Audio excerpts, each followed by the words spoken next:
love smelling great and saving the planet. Here's how biotech is making it possible.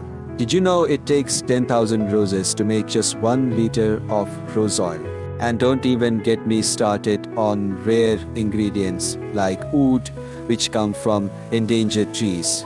But here's the cool part, innovation in biotech is turning this all around. Scientists have found ways to create these precious scents in labs, which means fewer roses and endangered trees get used. Imagine your favorite sandalwood scent, but without cutting down a single tree. This isn't just about saving plants though. It's about ethics and sustainability in every spray. By using lab-grown alternatives, we are reducing over-harvesting and protecting precious ecosystems. So next time you spritz on your favorite fragrance, know that with biotech, you are not just smelling great, you're making a choice that's better for the planet.